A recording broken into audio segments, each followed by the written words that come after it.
specialiserade överväg. Arbetslös. Och en lagust på ni var helt och men kostlös fälligen var hustle. Så hade det var actually ingen was ingen snabb mot från allen en dag var jämställd är snart skist snägigt lös speciellt. Where you've sit sagt låtit och ingen snart så snart en dag är så i snart från schaffer när en dag var jämställd bläste.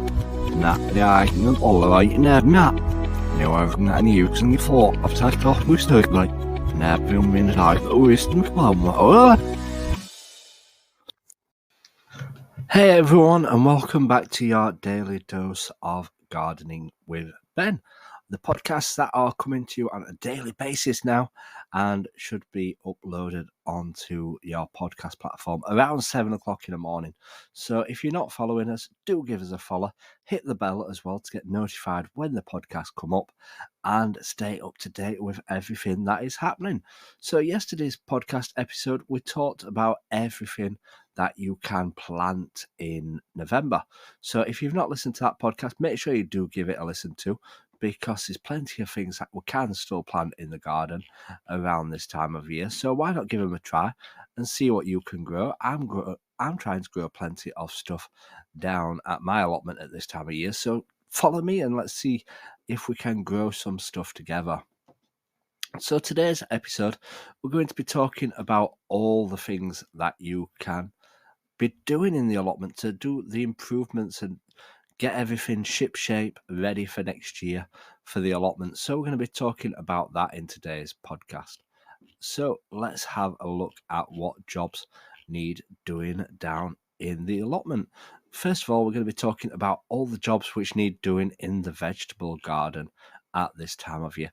Like I always say, is why not add these into a notebook so that you know when you've done stuff, you can tick it off and complete it. That is how I tend to work. I usually write down little jobs or things that I need to do down at the allotment, and then once I've done it, I tick it off, and that's how I get all my plot ready for the year ahead. And usually I'm on track of things. Like I've nearly got all my allotment cleared already, ready for next year. I'm well ahead of getting everything ready. So first off, in the vegetable garden, you need to clear away any spent crops. Like that means like get rid of all your tomato plants, get rid of your cucumbers, get rid of your sweet corn, any squash plants that are rotting away. Get them all cleared away and put on your compost heap, because you've got to be careful of diseases that are left and spreading around and stuff like that. It's good to get everything cleared away so that nothing's festering down on the allotment. Next up is harvest the last of your winter vegetables.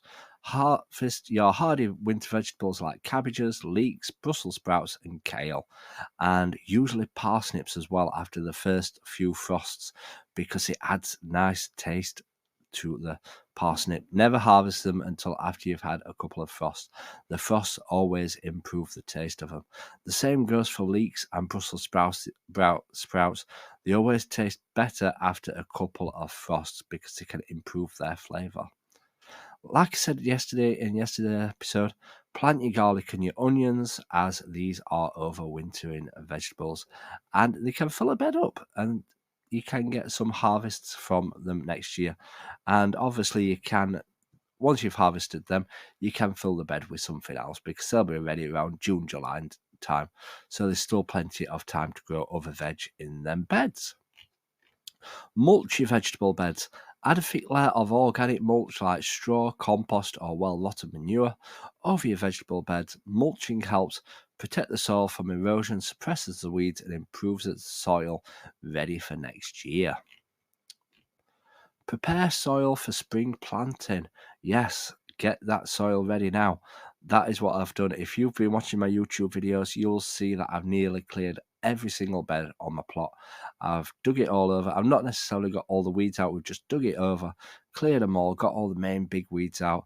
But over the winter period, we'll keep digging them over, getting all them roots out, getting all that bindweed out, and obviously breaking up the soil. When the frost comes, it can get in the soil and break it all down really well and nice, ready for next year.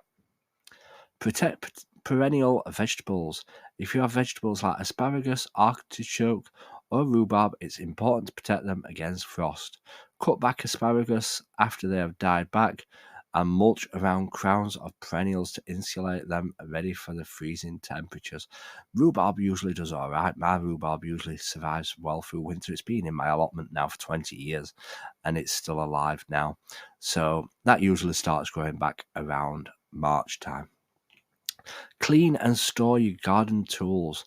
Yes, this is one job that I don't always do, but it's a good time to wash them down, scrub them down, get rid of any dirt off them because they can harbour diseases, and obviously oil your tools up to prevent rust over the winter months as well, and it'll make your tools last years to come.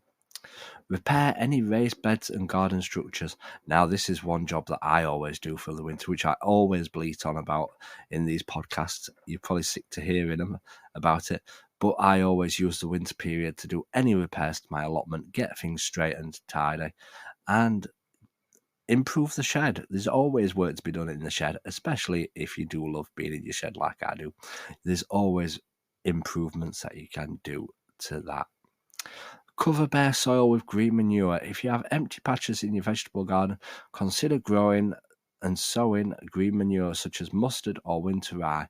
These cover crops to help protect soil from erosion, suppress weeds, and add valuable organic matter and nutrients back into the soil when turned in before spring planting.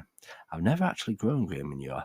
Let me know by sending me a message if you have ever grown green manure before. I'd love to hear about it. Protect crops in the greenhouse or cold frames. If you've got crops or anything growing in your cold frames or greenhouse, why not add some bubble wrap to keep it warm, protected, or use a greenhouse heater to keep things warm. I don't use a heater down at the allotment or the polytunnel because I'm never there in the week, so I don't want to leave a heater on when I'm not there. But if you've got it in your garden, keep it nice and warm and you'll protect your crops over the winter. Plan next year's garden. This is what I always do. I always draw a plan of my allotment to see what it looks like. Think about what I'm going to grow where and try and rotate crops around. You don't want to plant the same stuff in the same place year after year because obviously they take the nutrients from the ground. So different vegetables use different nutrients. So that is why you should keep moving stuff around. And obviously if there's diseases in the soil from the previous year, you don't want to pass it on to the new year's growth. Protect brassicas from pests. There's still lots of pests around like pigeons and other wildlife. Use netting and mesh to protect these crops from being eaten during the winter months because there's not much around for them to eat at the moment. So protect your like kale, your cabbages, your cauliflower, your broccoli, any overwintering crops. Dig up and store your root vegetables. So like now is the time to be like digging up your carrots, your parsnips. Obviously, like with parsnips, like I said, wait until we've had a few frosts because it adds flavour to them. And your beetroots, you can store them in a dark place, packed in sand or sawdust, and they'll stay fresh for several months. Clean and organise your greenhouse. Now is the time to be cleaning it down, disinfecting it, sweeping it all out, tidying it up. The reason why we disinfect it is because there's diseases in there and it prevents any mold and stuff like that. It's a good idea to wash your greenhouse down thoroughly so that it lets more light in through the windows through winter, because obviously the more light the better, that it keeps it warmer. So give it a good scrub down because they do get green and they get moss growing in them and everything like that. Give it a good wash down and make sure you check all like the pegs and everything to make sure it's all sturdy for the winter period, because obviously we get the winds, we get the storms and stuff like that. So it's good to check over a greenhouse and make sure it's all sturdy and ready for the year ahead. So next up, we're going to talk about what needs to be done in the fruit garden throughout November. There's plenty of jobs which need doing around in the fruit garden to protect those fruit trees and bushes ready for getting great crops next year. Now, November is a perfect time to prune apple and pear trees. Don't prune plums, don't prune cherries.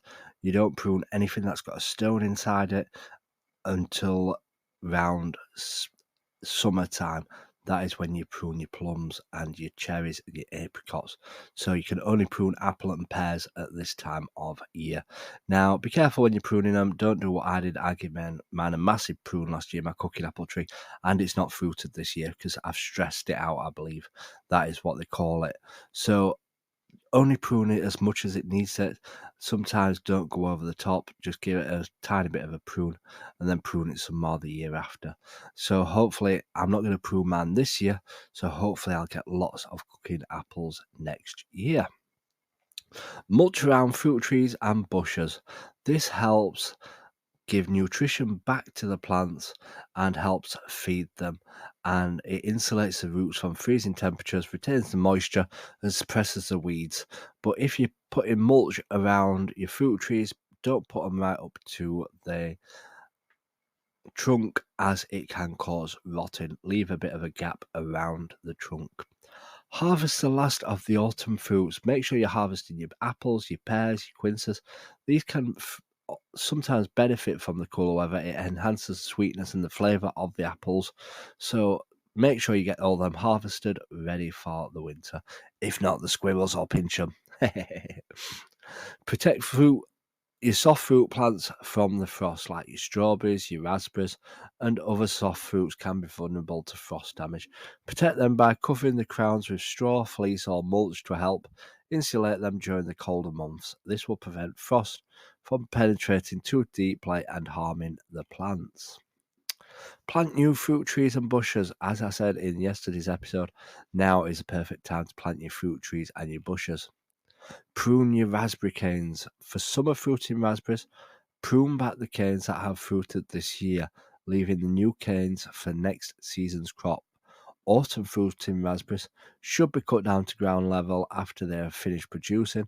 This process encourages strong, healthy growth in the springtime, and they will produce new fruit on them new canes. Clean up any fallen leaves and fruit. Clearing up any fallen leaves and fruit and debris around your fruit trees and bushes is important to prevent the spread of disease and pests. Many fungal diseases can overwinter in the soil on decaying fruit, so removing any material to help maintain a healthier environment for your plants. Protect fruit trees from pests. I usually give mine a good winter spray down over the winter months, and then I spray them again in springtime. Stops any moths from hibernating in the trees. Also, get some sticky bands to stop wingless insects like winter moths from climbing the tree and laying their eggs in the bark, which could also damage the spring tree in springtime. Check and repair any fruit cages. Take off all your netting over your winter to stop, because you don't want it all getting ripped with snow and winter damage. So take off all your netting for the winter to protect it and then put it back on again in the springtime. Prune your gooseberries and your currants. Again, prune these back, remove any dead or crossing branches and thin out the centre of the plant to improve air circulation. This will reduce the risk of disease. Now, you can divide and replant rhubarb crowns. If your rhubarb plants have become overcrowded, November is the perfect time to lift and divide the crowns. Carefully dig up the plants, split it into sections with a sharp spade, and replant the divisions. This will rejuvenate the plants and improve their productivity. Plant fruit canes and vines, as we said in the previous episode. Now is the time to be planting all them. Check stored fruit. If you're storing any apples or pears or fruits, regularly check them for any signs of rot or damage. Remove any affected fruit to prevent the rot from spreading to the healthy ones. Protect your grapevines. Now is the time to prune and winterize them. Cut back this year's growth to encourage strong vines next year, and cover the base of the plant with mulch to protect the roots from freezing temperatures. Consider wrapping the vines with fleece in colder regions to prevent frost damage to them. So let's talk about what you can actually do in the flower garden this month. There's still lots that need doing to get them gardens looking absolutely gorgeous for next year. You need to put in the effort and tidy them up, ready for next year. So this is all the jobs which you can do in the flower garden. Lift and store tender bulbs and tubers. So that means lifting any like gladiolus, begonias to protect them from the frost. Carefully dig them up, clean off the soil and allow them to dry for a few days in a sheltered place and then put in a box full of sand. Plant spring flowering bulbs. Like I said in my previous episode, now is the perfect time to be planting all those spring bulbs like your daffodils, your hyacinths, your tulips, everything like that to encourage the bees to come to your allotments and to your gardens. Protect delicate plants from frost. Any plants what are prone to getting frost damage like your cannas, your fuchsias, geraniums, protect them from frost. And if you're worried about them, fetch them indoors in a shed, in a polytunnel, pot them up and keep them warm until next year. Cut back perennials. Now is the time to cut back any spent growth on any perennials like peonies, hostas and delphiniums. Trim back dead foliage to ground level to tidy up the garden and prevent disease or pests from overwintering. Prune your roses. If you've got any climbing roses, any rambling roses, any roses, cut back long shoots to prevent them from being damaged by winter winds. Remove any dead, diseased or crossing branches. For hybrid tea and floribunda roses, focus on pruning in late winter, but you can lightly trim them now to tidy up. Mulch your flower beds. Applying a thick layer of mulch around your flower beds helps to protect the plant roots from freezing, improve soil structure, suppresses winter weeds. Use organic materials like compost or well-rotted manure or leaf mould or bark chips and spread it around the base of plants after cutting back perennials. Check and clean your garden structures. Like I mentioned, make sure you clean them all down. Clean down all your pergolas, trellises, plant supports. You don't want no diseases on them. Even if you use antibacterial spray, that will clean them up and stop any diseases from spreading around. Sow any hardy annual seeds. So now you can be sowing your sweet peas, poppies or cornflowers. This will give them all a head start ready for next year, but make sure you save them inside your greenhouse or your polytunnel where it's warmer because the frost can kill them outside. Protect your alpine plants. If you've got any alpine plants, make sure you cover the plants with grit to improve drainage and prevent waterlogging, which can cause them to rot. Some delicate alpine plants may also need protection from excessive winter moisture. Plan your next year's flower displays. Now, I said this in an episode the other day. Now is the time to be planning for next year. Think about all them flowers that you want to try and grow in the garden, where you want to grow them, different varieties that you want to try and grow. Think about it all. Have a look online, have a look in brochures or go into the garden centres, get those packets of seeds or bulbs and think about what you're going to be growing next year, because think about it now can make some beautiful blooms for next year in the garden. So that is everything what you need to be doing in your garden and allotment in November. Obviously, there's other stuff that you can be doing, but those are the main tasks that need doing. So I hope you've enjoyed today's episode. It has been a long episode, I know that, but tomorrow we'll be back with the normal episodes talking about different jobs, what we've been up to at the allotment, and different things what you can do in the garden and allotments at this time of year, sharing more tips and advice as usual. If you don't follow me, do give me a follow. Feel free to leave a comment and leave a review as well. Until next time, everyone, remember, keep smiling, keep shining, and keep gardening with Ben, everyone. Thank you for joining me on this episode of Gardening with Ben. I hope you have found some useful tips and inspiration for your own gardening and allotment journey. If you have enjoyed today's episode, please make sure to follow and subscribe to the podcast so you never miss a new episode. And if you have a moment, I'd love for you to leave a review and share the podcast with fellow gardening enthusiasts. Your support helps us grow this community and continue bringing you great content. You can also follow us on social media on every platform called Gardening with Ben for daily gardening tips and updates. Happy gardening, and until next time, remember, keep smiling, keep shining, and keep gardening with